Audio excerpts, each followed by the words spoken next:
Oi pessoal, tudo bem com vocês? Preparados para mais uma semaninha? Então vamos lá. Lá em português, na página 14, nós vamos começar a falar sobre modos verbais. Nós vamos falar sobre o imperativo, o indicativo e o subjuntivo. O que cada um desses verbos é? Alguém de vocês já ouviu falar sobre algum deles? Já usou eles em alguma frase? Eu acredito que sim, tá? Então vamos lá. Vamos começar lá pelo indicativo. O que é um modo verbal indicativo? Quero ver quem sabe. É quando o verbo indica certeza. Se o verbo que está dentro da frase indica certeza, ele é indicativo.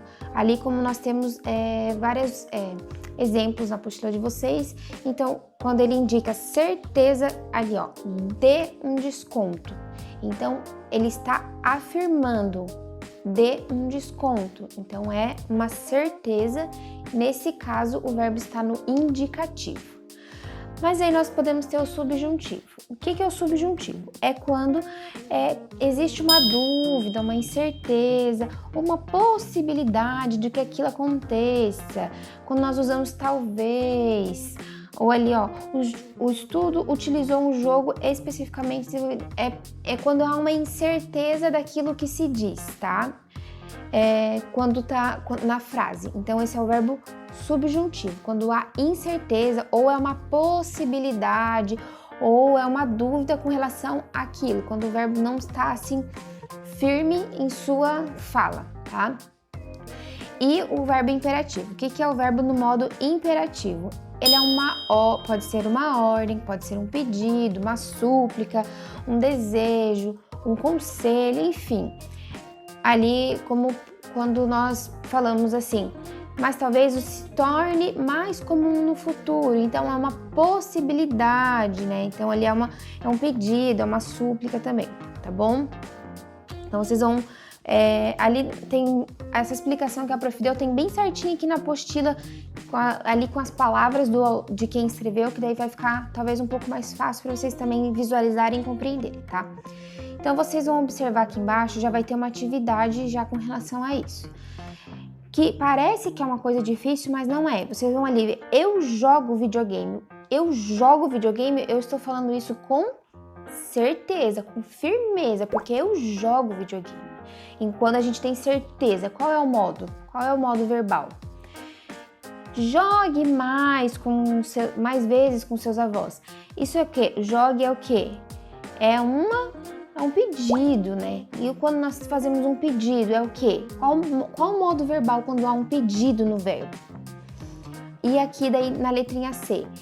E se ele jogasse mais? Venceria a batalha. Então aqui nós temos dois verbos, jogasse e venceria, tá? Então nós vamos ver, jogasse. O que o verbo tá pedindo em jogasse? Ele está fazendo um pedido, é uma incerteza, é uma dúvida, é uma possibilidade ou é uma certeza? E ali em venceria. Venceria, qual verbo é? O verbo tá em qual? No indicativo, no subjuntivo ou no imperativo? O que o verbo está fazendo? Ele está sugerindo alguma coisa? Ele está dando certeza ou alguma dúvida? Vocês vão ver que são 3 pontos diferentes, o que torna fácil compreender os verbos, tá? Os períodos verbais de do verbo dentro da frase, belezinha? Então, vão ter mais algumas atividades para vocês fazerem com relação a isso e que vocês vão conseguir perceber que quando vocês entenderem essa diferença entre um modo verbal e outro, vai ser fácil para vocês conseguirem fazer as atividades, tá? Então, leiam com calma, leiam com paciência. Prof, não entendi ainda. Pega o telefone, me liga, manda uma mensagem. Prof, ainda não entendi, pode me explicar de novo? Mas não façam a atividade com dúvidas. É mais fácil vocês me ligarem, mandarem uma mensagem do que vocês fazerem a atividade com dúvida, responderem errado e aí eu corrijo e tem gente que nem corrige de volta. Vou contar isso pra vocês. E aí nós vamos mudar de página, vamos lá para a página 16 e nós vamos falar sobre estrangeirismo. Que termo é esse? Alguém já ouviu esse termo antes? Estrangeirismo é um termo que traz palavras do inglês, outro de outras línguas para o português. É o aportuguesamento da palavra que nós usamos. Quais palavras que nós temos que são de outros países? Videogame, e-mail, link, mouse, hambúrguer, buffet, shampoo, delete, scanner. Quais outras palavras vocês conhecem que vem de fora e nós usamos? Pizza lá com os 2 E's, né? Que não é uma coisa que nós temos na nossa escrita, né? Usar as 2 letrinhas vogais ali, as 2 consoantes, aliás, juntinhas, né? Então, são palavras que são trazidas de fora do país e são adaptadas ao nosso cotidiano, à nossa fala do dia a dia, né? E algumas delas nós precisamos fazer esse aportuguesamento. O que é isso? Colocar letras, acrescentar letras ou retirar letras para conseguir escrever na nossa língua, conseguir falar ela da maneira como tem que ser dita aqui. Como, por exemplo, o buffet, que a gente mudou a maneira de escrever, escreve buffet. O delete, a gente usa deletar. O hambúrguer, foi necessário colocar um acento e colocar uma letrinha U ali no gear, porque eles não usam a letrinha U, né, para fazer o gear. Assim como teve outras palavras que nós aportuguesamos, que foram scanner. Enfim, teve N palavras que nós usamos iguais e outras que nós mudamos um pouquinho, tá? Por exemplo, shampoo é uma que não mudou nada. Nós continuamos escrevendo da maneira que chegou aqui no nosso país. Videogame também nós não mudamos, tá bom? Então, vocês vão fazer uma atividadezinha aqui falando sobre essas palavras estrangeiras, tá? Também não tem muito segredo, é uma atividade bem fácil, bem tranquila, tá bom? E enfim, ali agora, para finalizar, nós vamos falar sobre os parênteses. Quando é que nós utilizamos parênteses? Qual é a função dos parênteses? Então, a função deles é intercalar uma informação no texto, ou seja, há um acréscimo de uma informação acessória, uma informação que vai acrescentar, que vai trazer alguma coisa a mais para aquela frase, tá bom? Então aqui vai ter uma frase que vai estar: nós não estamos falando ainda dos jogos modernos.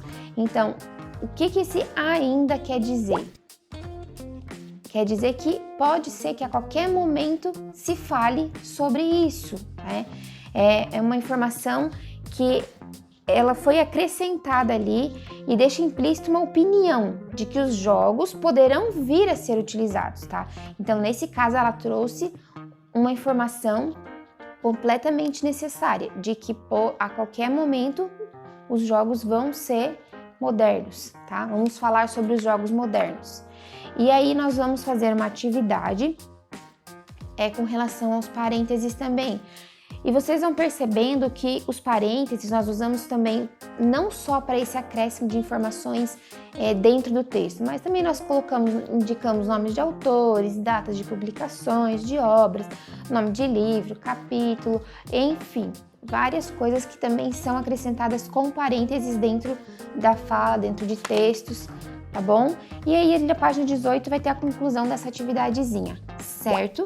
E em português era só isso. Agora nós vamos lá para outra matéria.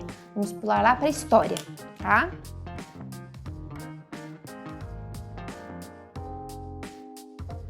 Bom, em história nós vamos lá na página 7 e vamos falar sobre as linguagens na história. O que é falar de linguagens na história? Quando surgiu a linguagem?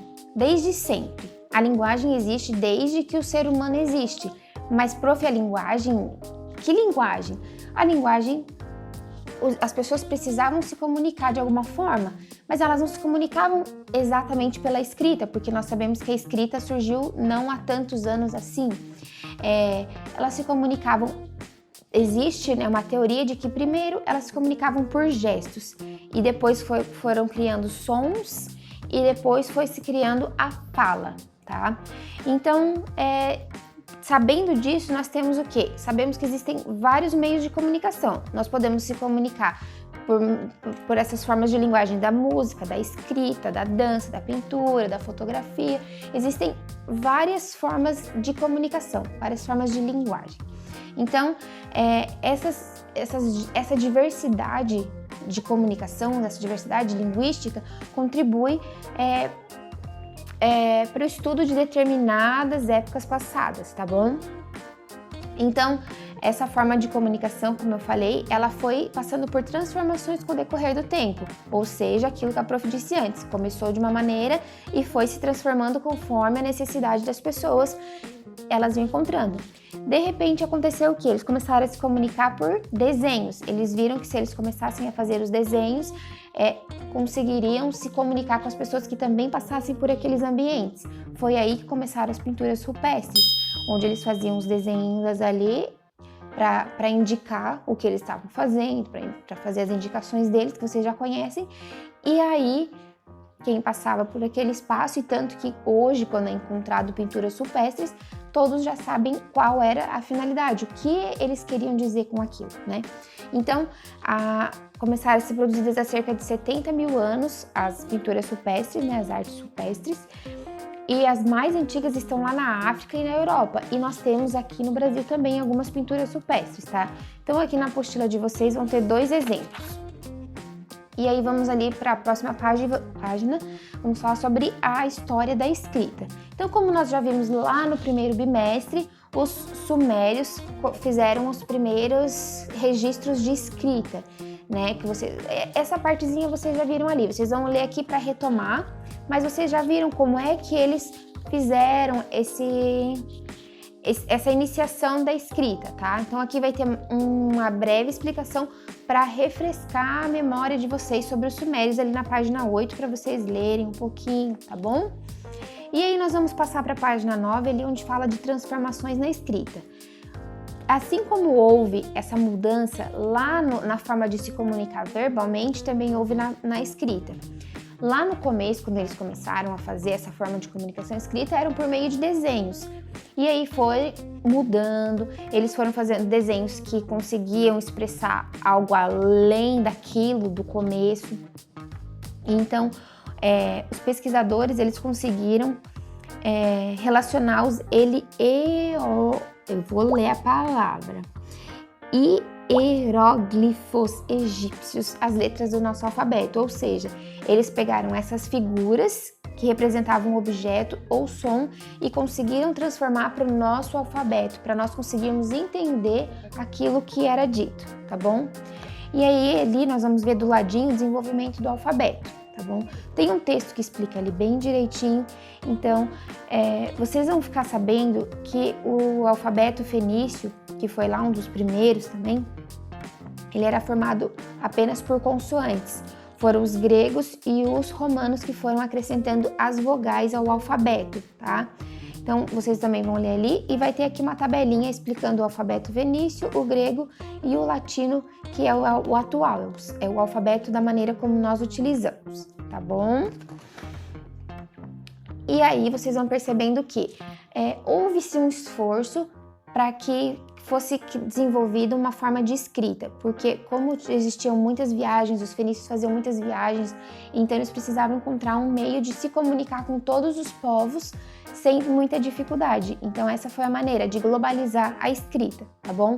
E aí foi se eliminando os desenhos e foi se inserindo mais a escrita. Mas agora, com assim, essa aceleração no contexto geral de tudo, hoje é mais fácil nós utilizarmos novamente as imagens, tá? Então, por exemplo, nos sinais de trânsito, nós usamos os pictogramas, que são imagens que representam alguma coisa ali, que são esses símbolos, né? Que eles pretendem representar, são representações. Então, por exemplo, placas de trânsito são pictogramas, que eles representam aquilo que é o que está acontecendo, que você olha e você já sabe, por exemplo, a cadeirinha de deficiente, que aquilo é um espaço para pessoas que têm necessidades especiais, tá? Ali da ciclofaixa, que tem uma bicicletinha, todos nós visualizamos e já sabemos que aquela área é uma área para ciclistas, tá bom? Então, as imagens, elas estão voltando aos poucos para o nosso cotidiano, certo? Mas, prof, a placa de trânsito existe há milhões de anos. Sim, senhores, existe sim, tá? Milhões não, mas há muito tempo. E aí, Vocês também vão perceber aqui na página 11 que vão ter algumas palavras, alguns termos que nós não usamos mais, algumas palavras que foram acrescentadas, algumas palavras que surgiram há pouco tempo e algumas palavras abreviadas, tá? Porque agora quando tinha o vós, me ser, aí foi diminuindo para você, e hoje quando nós vamos escrever, às vezes nós fazemos só o VC. Então as palavras elas foram diminuindo, tá? Às vezes por necessidade, às vezes por pressa, né? Então a gente foi reduzindo as palavras, algumas palavras mudaram de significado com essa redução, algumas palavras ganharam mais de um significado com essas alterações, tá bom? Então vocês vão ver ali que vós mecê, o que seria vós mecê? Você, tá? Então o tudo tá abreviado, o biodiesel é uma palavra que surgiu há pouco tempo, então vocês vão ver aqui nessa caixinha aqui na página 11 e vão fazer a atividadezinha que tem na sequência, tá bom? E aí vamos pular ali para a página 12 agora. Então nós vamos, vai ter mais um textinho falando sobre a escrita, né, como ela era utilizada, que daí aqui eu não vou ficar falando muito, porque senão o vídeo vai ficar bem comprido e vocês não vão querer assistir tudo. Então vocês vão ler esse textinho ali para responder as atividadezinhas. E aí, para finalizar ali na página 13, tem a última atividade que é do aprender é divertido. Então vocês vão ver ali que tem os emojis. Os emojis virou a nossa febre, né? Vocês sabem que a prof adora um emoji, né? Então, vocês vão ver que tem aqui 1, 2, 3, 4, 5, 6 caixinhas com emojis e todas elas querem dizer uma frase. Aqui do ladinho tem as frases. Vocês vão relacionar o que cada caixinha daquela tem a dizer e vão ligar ela até a frase, tá? Bem fácil, bem simples, tranquilão, tá? E agora a última atividade de hoje, educação financeira.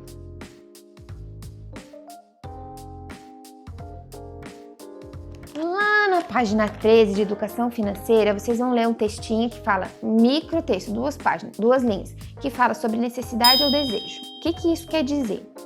Vocês vão perceber ali algumas imagens e vocês vão anotar se são necessidades ou desejos dentro do nosso cotidiano. Prof, mas às vezes um desejo pode se tornar uma necessidade. Mas é só às vezes. O que nós precisamos entender aqui é que o nosso salário, que vocês vão ter algum dia, ou da mamãe e do papai de vocês, ele não foi feito para ser gastado todo de uma vez só, com um monte de coisa gostosa. Eu também queria que fosse assim, mas não é. Então, tem que pagar a conta de luz, tem que pagar a conta de água, tem que pagar a prestação da casa, tem que pagar o aluguel, tem que pagar o carro, tem que pagar isso, tem que pagar aquilo, tem que comprar roupa, tem que ir no médico, tem que ir no plano de saúde. Tem 1000 coisas que são necessárias. Mas ir na praia de vez em quando é um desejo e como é uma necessidade também. Ter um plano, uma sociedade ali de um clube é uma coisa que é um desejo, mas que faz bem, que é um lazer. Então tem coisas que são lazer que podem ser inseridas nos nossos gastos mensais, tá? Mas a prioridade é nunca gastar todo o nosso salário com toda a necessidade, não tornar o nosso salário uma necessidade para aquela necessidade. Nós precisamos sempre organizar para sobrar algum dinheirinho. Por quê? Porque sempre podem surgir imprevistos, pode cair, se machucar, precisar de um remédio, pode rasgar a única calça que eu tinha e ter que comprar, pode acabar o leite no meio do mês e precisar de leite. Então sempre nós nunca gastamos todo o nosso salário, nem direcionando tudo para necessidade, porque é necessário fazer uma organização para não ser destinado todo o nosso salário, e nem com lazer ou com desejos, porque pode ser que aconteça um imprevisto.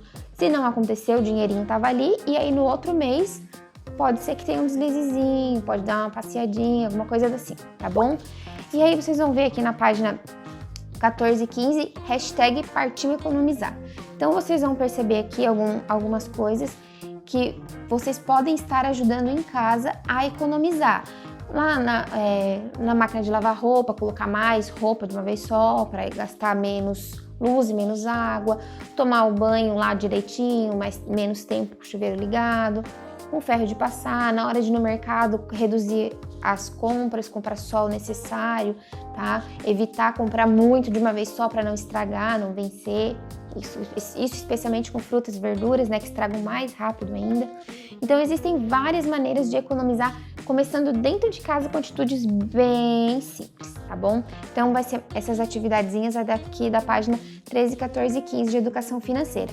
E por hoje, por essa segunda-feira, era isso.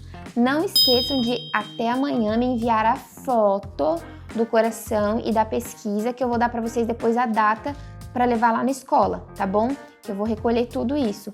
E também não esqueçam de fotografar as atividades e me encaminhar de hoje, gente, tá? Como eu já tinha falado para vocês, é extremamente importante, beleza? Então era isso. Boa semana para todos nós. Beijão e até amanhã.